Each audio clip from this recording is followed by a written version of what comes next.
Cara, uma situação que acontece frequentemente em postos de combustível é o cliente fazer o quê, Frei Linhares? É fugir sem pagar pelo abastecimento, hein? Aconteceu de novo. Vamos conversar com a Cris Otaviano, porque, Cris, o que é possível fazer quando acontece uma situação dessas? O que pode acontecer com um motorista caloteiro?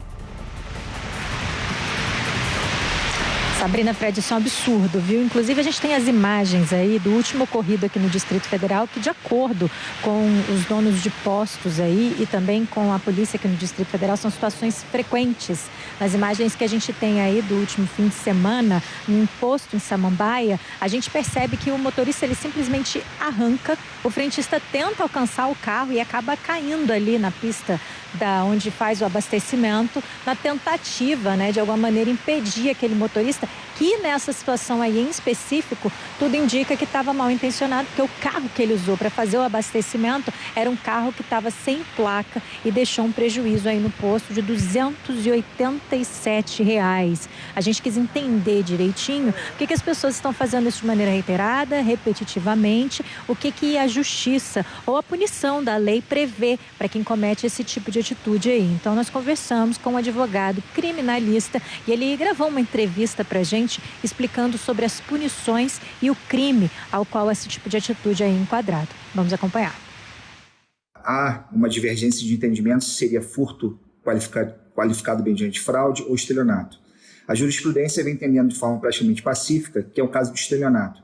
Portanto, o empresário que for vítima desse tipo de crime, ou seja, que teve lá no seu posto alguém que abasteceu e saiu sem pagar, enganando o frentista, ele tem que tomar o cuidado porque ele terá o prazo de até 6 meses para representar contra esse indivíduo depois dele identificado. Então é muito importante esse prazo, porque se ele não fizer, depois da identificação desse motorista que praticou esse crime, se ele não fizer a representação no prazo de 6 meses, essa pessoa ficará impune. Tá? Então é muito importante que se obedeça esse prazo de 6 meses, que é um prazo decadencial.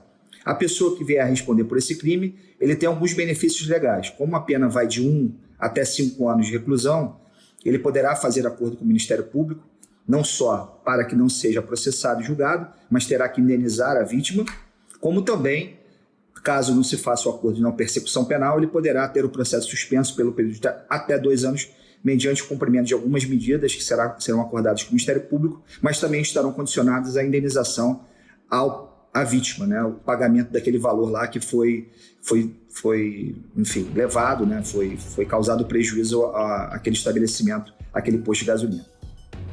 Cara, que tragédia, né? Inclusive, Cris, a gente falava um pouco mais cedo que isso aí foi premeditado, né? Foi premeditado até porque ele arrancou as placas do carro para poder fazer toda essa atrocidade. O cara ainda se machuca ali, tá trabalhando, pô, de repente tem família, filhos em casa esperando e tudo mais, passando por uma situação vexatória dessa aí.